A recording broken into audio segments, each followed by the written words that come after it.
Alright, so this is start of the Breathing Light documentary for Trey Brownlee, with Deidre Given hosting this, and JR on the filming aspect. Dun, dun, dun. So first question, Trey, what was high school like? High school was pretty cool, where most kids would probably say they had problems with bullies or something like that. I mean, I kind of had the same thing, but I didn't really take it as rough as some other kids took it. I spent my time with the drum line, hanging out with football players. I even hung out with a schoolyard hippie, anybody, for real. As long as you listen to good music, that's pretty much all I was concerned about. So high school was pretty easy going, and that's really where the music actually started. We started our first band, Nestor Machno, with a friend of mine named David Hale, who now lives in Israel. But high school was pretty easy going. I mean, if you're on drumline, you didn't really have to worry about much of shit. However, I was like a part of the clique that dressed in wild stuff. My t-shirts weren't necessarily in fashion, but they said cool shit on them. And my CDs weren't necessarily what was out at the time, but through meeting all of these different people, you got a flavor of each genre and each just kind of groove. If you were a headbanger, I hung out with the headbanger.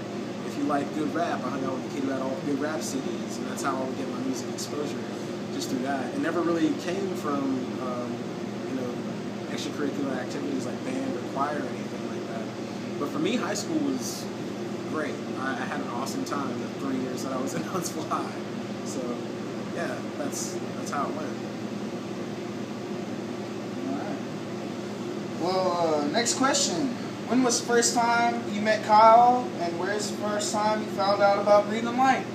Okay, the first time I met Kyle was in, I think it was either 2004 or 2005. This was still when Nestor Machno was going on. But I went to this show at the Flying Monkey Arts Center, and I noticed that he was the only other black kid there at the rock show, which is, if nobody understands where I'm coming from on this, it's not a whole race thing. I'm not getting on some like, oh, the white man, da-da-da-da, at the rock shows. Nah, that's not it at all.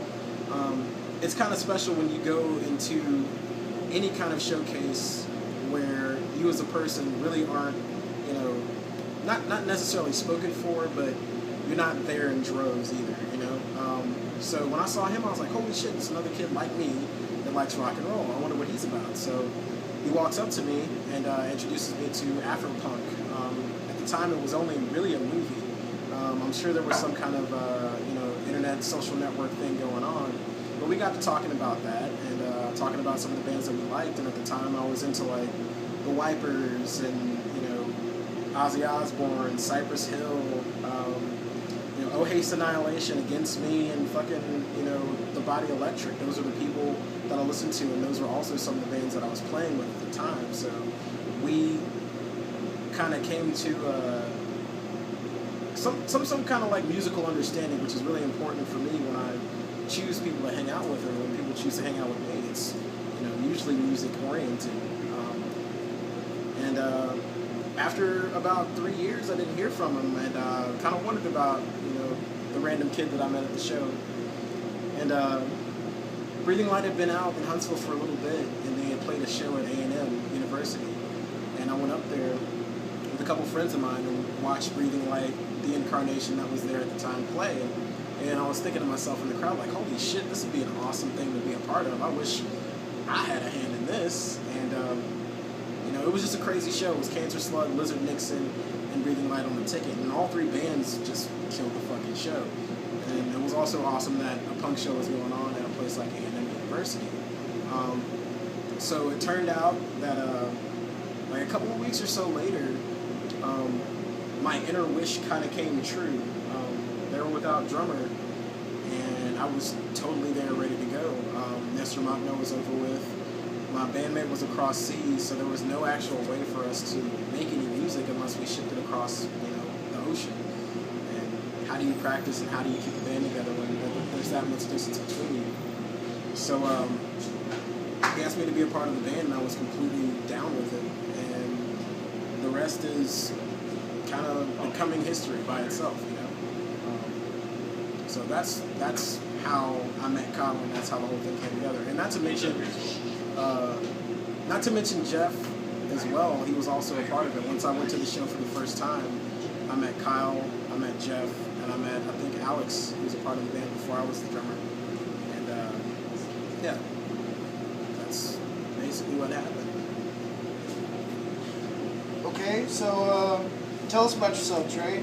What are your interests? What do you like to do? What are your hobbies? All right. Well, here's the thing. I'm like the eternal delinquent drummer, broke dude with a prepaid cell phone. So, nah. Pretty much into music and food as a whole. I've been a cook since 2004. I've been in a band of some sort since 2004. And I just basically spend a lot of my days listening to music, reading liner notes, studying the backgrounds of artists, figuring out what I want to do as an artist, quote unquote, and not so much emulating, but just doing the same things that I see my music idols doing. You know, if I am mixing with two turntables and it feels a little uncomfortable, I look to DJ Premier and look at his setup and set up a mixer and two turntables to the side of that instead of a mixer in the middle of two turntables.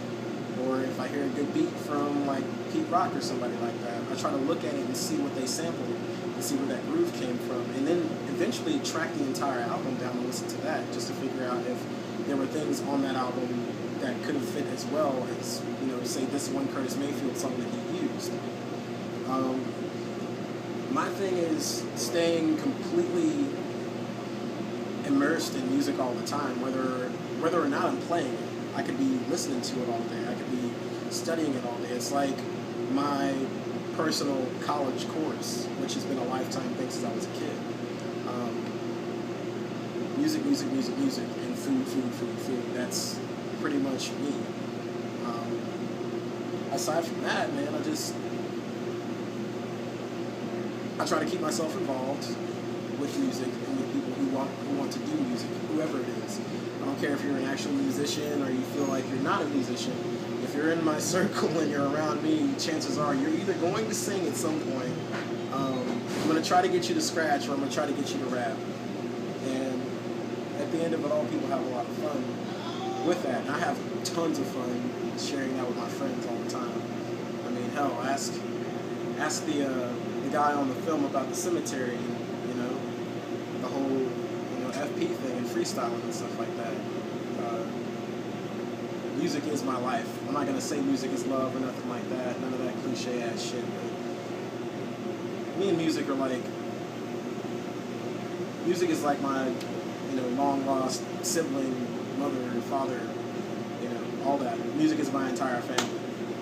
Aside from my actual awesome, great, huge family. Yeah. That's me, son.